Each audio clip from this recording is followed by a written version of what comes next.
गपानन्दादयो श्रुत्वा द्रुमयोपततारवं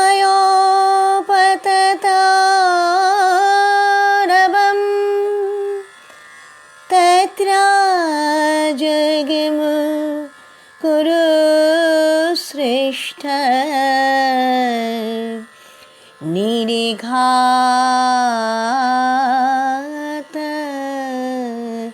भय संकिता। স্বয়ং ভগবান শ্রীকৃষ্ণ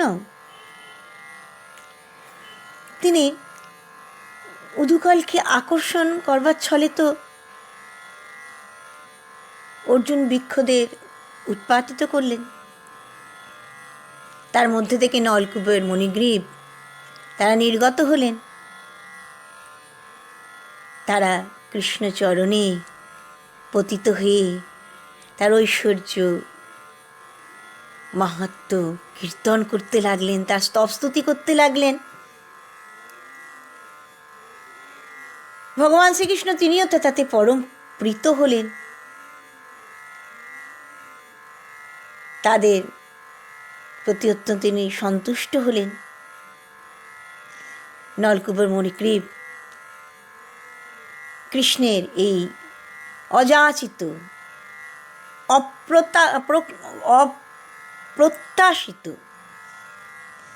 কৃপা পেয়ে তারা কৃতার্থ হলেন আর কৃষ্ণচরণে প্রণাম করে তারা স্বস্থানে গমন করলেন। এই যে তারা স্তব করেছিলেন, এই স্তব করতে যে তাদের কত মাস, কত বছর, কত দিন, কত যুগ অতিবাহিত হয়ে গিয়েছিল তা কেউ ধারণাও করতে পারেন না। কেননা ভগবানের এই লীলাশক্তির প্রভাবে এতক্ষণ কিন্তু এই বৃক্ষ পতনের শব্দ কেউ শুনতেই পাননি। যদি বৃক্ষ পতনের শব্দ তারা শুনতে পেতেন, ব্রজবাসী নরনারীরা যদি শুনতে পেতেন, তাহলে কৃষ্ণের অমঙ্গল আশঙ্কা করে তারা তো তৎক্ষণাৎ ছুটে আসতেন, তারা তো আর নিজেদের স্থির রাখতে পারতেন না। তাহলে নলকূপের মণিগ্রীবের স্তব করায় বাধা পড়ত। তারা এমনভাবে নিশ্চিন্ত মনে ভগবানের স্তব করতে পারতেন না। আর এই ব্রজের যে নরনারী তারা যখন দূর থেকে দেখতেন যে কোনো দেবপুরুষরা এসছেন, এসে যশোদানন্দনের স্তব করছেন, তাহলে তারা ভাবতেন যে নিশ্চয়ই কোনো অমঙ্গল কিছু ঘটেছে। তারা এইভাবে দূর থেকেই ভীত হয়ে পড়তেন। সেই জন্যে ভগবান তার লীলাশক্তি প্রভাব বিস্তার করে এই বৃক্ষ পতনের শব্দকেও তিনি কাউকে শুনতে দিলেন না। নলকূপের মণিগ্রীব যখন স্তব প্রার্থনা শেষ করে চলে গেলেন, তখন ব্রজবাসী গোপীগণ তখন তারা যেন একটা ভীষণ শব্দ শুনতে পেলেন। ততক্ষণে কিন্তু নলকূপের মণিগ্রীব স্তব প্রার্থনা করে চলে গেছেন।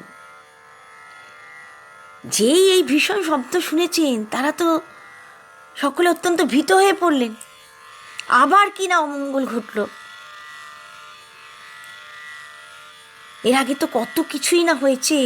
পুতানা রাক্ষসী এসছে, কখনো শকট পতন হয়েছে, মহাশকটের পতন হয়েছে, কখনো কৃষ্ণকে নিয়ে তৃণাবর্ত আকাশপথে চলে গেছে। সেরকম কিছু কি আবার সেরকম কিছু বিপদ ঘটল? আগে আগে তো নারায়ণের কৃপায় আমাদের এই নন্দনন্দন সমস্ত বিপদ থেকে রক্ষা পেয়েছে। হে নারায়ণ, এবারও তুমি রক্ষা করো, যেন আমাদের যশোদানন্দনের কোনো ক্ষতি কেউ করতে না পারে। এমনভাবে আর্তনাদ করতে করতে কৃষ্ণের জন্য চিন্তায় ব্যাকুল হয়ে সমস্ত ব্রজবাসীগণ কেউ আর স্থির থাকতে পারছেন না। সমস্ত ব্রজবাসীগণ, গোপগণ, গোপনারীগণ এই নন্দালয় অভিমুখে তারা ছুটে চলেছেন, ধাবিত হয়ে চলেছে। তাদের অন্তরে একটাই চিন্তা, আমাদের নন্দনন্দন সুস্থ আছে তো, তার কোনো অমঙ্গল হয়নি তো। কৃষ্ণ কৃষ্ণ কৃষ্ণ কৃষ্ণ কৃষ্ণ কৃষ্ণ কৃষ্ণ হে কৃষ্ণ কৃষ্ণ কৃষ্ণ কৃষ্ণ কৃষ্ণ কৃষ্ণ কৃষ্ণ হে কৃষ্ণ কৃষ্ণ কৃষ্ণ কৃষ্ণ কৃষ্ণ কৃষ্ণ কৃষ্ণ হে কৃষ্ণ কৃষ্ণ কৃষ্ণ কৃষ্ণ কৃষ্ণ কৃষ্ণ কৃষ্ণ হে। তারা ছুটে চলেছেন। আগে প্রতি বছরই তো এই কার্তিক মাসে শুক্ল প্রতিপদে মহাসমারোহে তো গোবর্ধন তটে ইন্দ্রযজ্ঞের অনুষ্ঠান হয়ে থাকে। সেই জন্যে ওই এবারও দাসদাসীগণ তো আগের দিনই চলে গেছেন তারা ইন্দ্রযজ্ঞের এই ব্যবস্থা করবার জন্যে। তাই তো দাসদাসী কেউ নেই নন্দালয়ে,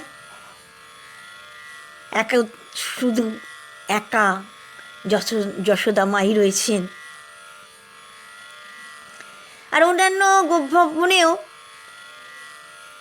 যে সমস্ত গোপ পত্নীগণ আছেন তারাও তো নিজ নিজ কাজে সকলে ব্যস্ত। তাই যখন এই বৃক্ষ পতনের এই ভীষণ শব্দ তারা শুনলেন, তখন ওই গোপীগণ সকলে হায় হায় হায় হায়, আমাদের যশোদানন্দনের আবার কি অমঙ্গল হলো, এই বলে তারা সকলে মূর্ছিত হয়ে পড়লেন। আর নন্দ বাবা এবং অন্যান্য সব গোপগণ তারা রুদ্ধশ্বাসে ওই বৃক্ষ পতনস্থলে ছুটে যাচ্ছেন, সেখানে গিয়ে উপস্থিত হয়েছেন।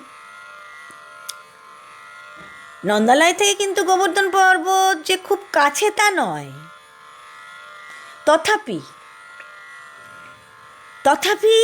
তারা অতি তাড়াতাড়ি সেখানে গিয়ে উপস্থিত হলেন। এই যে ভীষণ শব্দ ছাড়া শুনেছেন বৃক্ষপতনের, তাতে তারা ব্যাকুল হয়ে কৃষ্ণকে যেন সুস্থ অবস্থায় দেখতে পান, যশোদানন্দনের যেন কোনো ক্ষতি না হয়, এই চিন্তায় তারা প্রবল বেগে ধাবিত হয়ে সেইখানে গিয়ে উপস্থিত হলেন। শুধু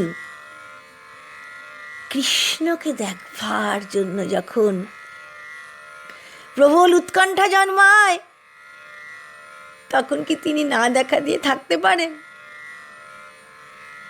কেউ যদি ভক্তি, মুক্তি, সিদ্ধি এইসব কামনা করে কৃষ্ণের কাছে আসতে চেষ্টা করেন, তাহলে তিনি কিন্তু খুব তাড়াতাড়ি যে আসতে পারেন তা নয়, সেটা সম্ভব হয় না।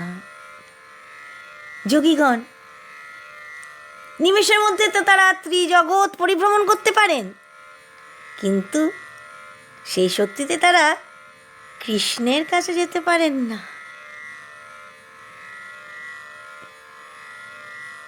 আবার বলা হয়েছে ব্রহ্মাদি দেবগণ তারা তাদের এই দেব শক্তি প্রয়োগ করে যদি কৃষ্ণের কাছে যেতে চান, তাহলে 70 সহস্র বৎসর চেষ্টা করেও তারা সফল কাম হতে পারেন না।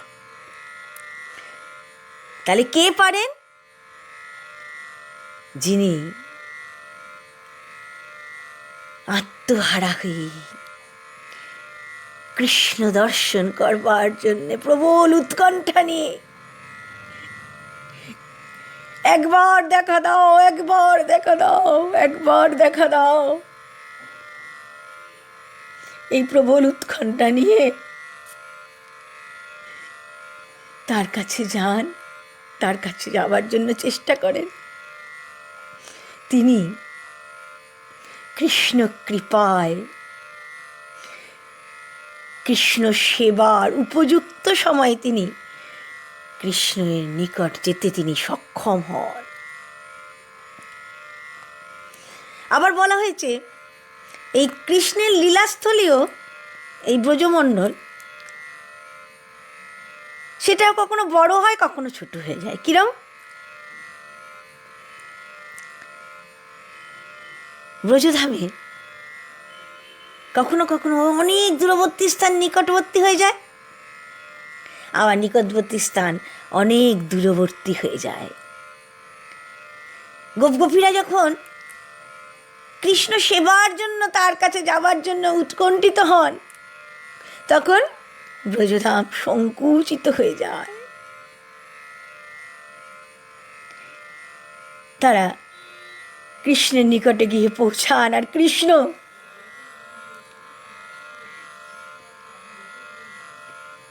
তাদের নিকটে এসে উপস্থিত হন।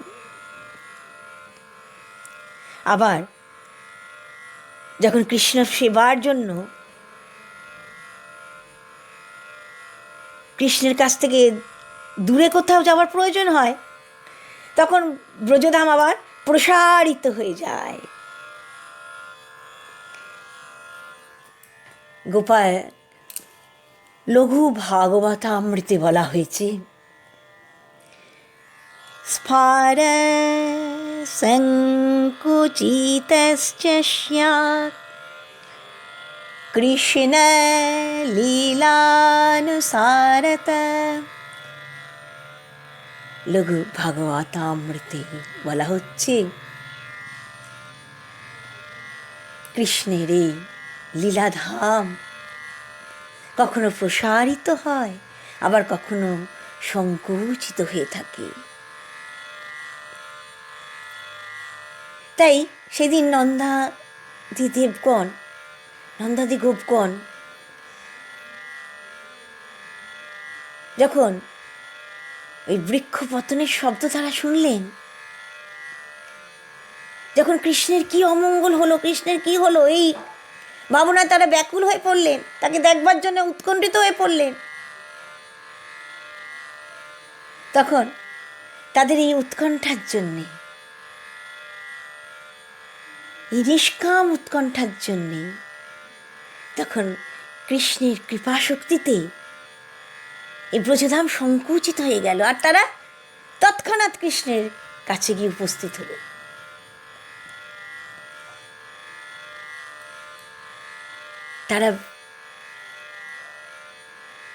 তারা ভাবছেন যে তারা কোনো দৈত্য কি এলো, যশোদানন্দনের অনিষ্ট করবার জন্য কোনো দৈত্য কি আবার এসে উপস্থিত হলো। এই মনে করে তারা মনে মনে শতবার তারা নারায়ণের চরণে যশোদানন্দনের জীবন ভিক্ষা করছেন। তারা এই যে ইন্দ্রযজ্ঞের কার্য করছিলেন, সব কিছু পরিত্যাগ করে তারা হায় হায় কি হলো কি হলো বলতে বলতে তারা ভবন অভিমুখে ধাবিত হয়েছেন। যখন ভবনে তারা এসে উপস্থিত হলেন, তখন তারা দেখলেন যে তাদের জন্মের অনেক পূর্ব থেকে অর্জুন বৃক্ষ দুটো চতুর্দিকে শাখা প্রশাখা বিস্তার করে নন্দালয়ের এক প্রান্তে অবস্থিত ছিল। সেই বিশাল বৃক্ষটি ভূতলশায়ী হয়ে গেছে। তাতে নন্দাদি এই যে গোপগণ তারা অত্যন্ত বিস্মিত হয়ে পড়লেন। তারা ভাবছেন এমন ঘটনা কিভাবে ঘটল। বিনা বাতাং বিনা বর্ষং বিদ্যুৎ প্রপতনং বিনা বিনা হস্তি কৃতং দোষং কেনাসো পাতিত দ্রুম। গোপাল চম্পু গ্রন্থে বলা হয়েছে ঝড় নেই, বৃষ্টি নেই, বজ্রপাতের চিহ্ন নেই, মহাহস্তির আকর্ষণ নেই, তথাপি এই বৃক্ষ দুটি কেমন করে পড়ে গেল। এমন সেই মহা বলশালী ব্যক্তি যে এই বৃক্ষ দুটিকে এমনভাবে ধরাশায়ী করে ফেলতে পারল? তারা কোনোভাবে এই বৃক্ষ পতনের কোনো কারণ নির্দেশ করতে পারলেন না। কেন পড়ল বৃক্ষ দুটি?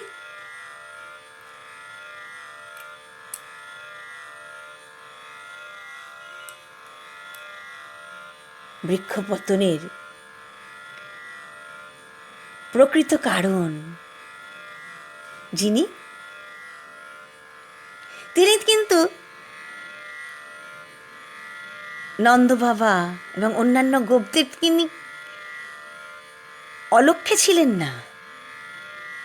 তিনি তাদের সামনেই উদুখালে রজ্জু দ্বারা আবদ্ধ হয়ে অবস্থান করছিলেন। তিনি যে তাড়াতাড়ি পালিয়ে যাবেন সে ক্ষমতা তো তার ছিল না। তাই তিনি ভূমিতে দুই করতাল আর জানু রেখে এই উদুখালকে আকর্ষণ করছেন একবার, আর একবার ওই গ্রীবা বঙ্কিম করে গোপরাজ নন্দের দিকে তিনি দেখছেন। আহা, কি অদ্ভুত দৃশ্য! একবার দেখছেন বাবার দিকে, আর একবার উদুখালকে আকর্ষণ করে পালাবার চেষ্টা করছেন। তার এই যে বাল বিগ্রহ, সেটা তো এই বৃক্ষের শাখার আড়ালে চলে গিয়েছিল। তাই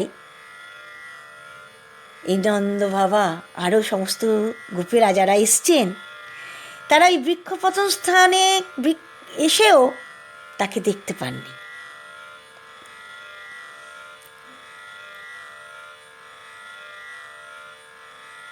এসেছেন বটে, কিন্তু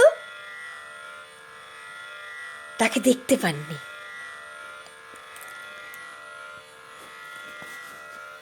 নন্দ বাবা তো, শুধু নন্দ বাবা কেন, সমস্ত গোপগণই তো ঘনীভূত বাৎসল্য প্রেমের মূর্তি।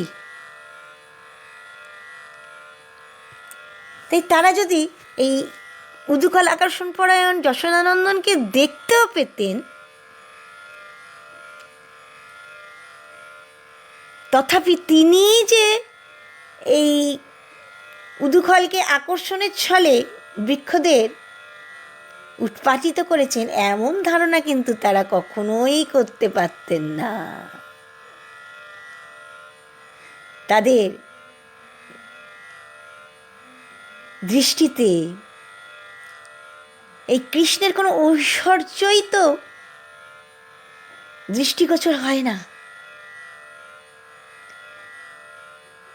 তাদের দৃষ্টিটা কিরকম না, বাৎসল্য প্রেমান্ধ দৃষ্টি। সেখানে তার কোনো ঐশ্বর্য তারা দেখেন না, তারা তাকে নিতান্ত বালক বলেই জানেন। যদিও তারা দেখেছেন পুতানা বধ করতে, শকটভঞ্জন করতে, তৃণাবর্ত বধ করতে, তথাপি কিন্তু তারা সেগুলোকে ভুলে গেছেন, বা তাদের যে বাৎসল্য প্রেম, সে বাৎসল্য প্রেম তাদের অন্যরূপ কিছু বুঝিয়েছে।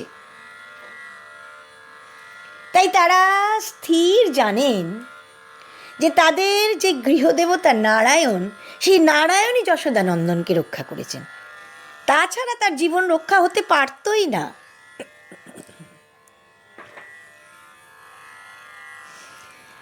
তার নন্দ বাবা এবং অন্যান্য গোপগণ তারা তো এ বৃক্ষ কেন পড়লো সেই কারণ কিছুতেই তো খুঁজে পাচ্ছেন না। তখন তারা ভাবলেন, নিশ্চয়ই কোনো দৈত্য এসেছিল, এসে এই বৃক্ষ দুটিকে উৎপাটিত করেছে। ভাগ্যিস যশোদানন্দনের কোনো অনিষ্ট হয়নি।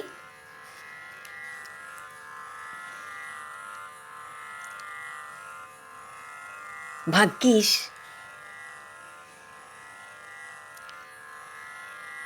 তারা এসে পড়েছেন।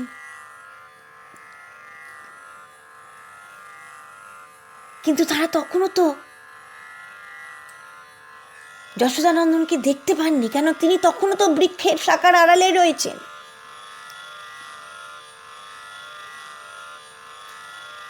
অন্যান্য সব গোপবালকদের তারা দেখছেন, সামনে তারা রয়েছে,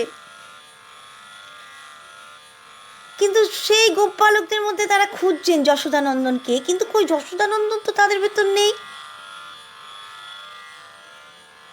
তাই তারা অত্যন্ত অধীর হয়ে পড়লেন, আর কৃষ্ণ কৃষ্ণ কৃষ্ণ কৃষ্ণ বলতে বলতে তারা ছোটাছুটি করতে লাগলেন। কোথায় গেল, কোথায় গেল, কোথায় গেল, কোথায় গেল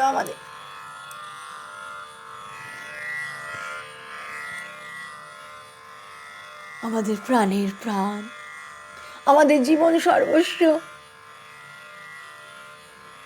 যাকে চোখ ছাড়া করলে আমরা একটুও পারি না, সেই যশোদানন্দন কোথায় গেল, কোথায় গেল, কোথায় গেল। জয় গোবিন্দ গোপাল মুরলী মনোহর নন্দলালা, জয় গোবিন্দ গোপাল মুরলী মনোহর নন্দলালা।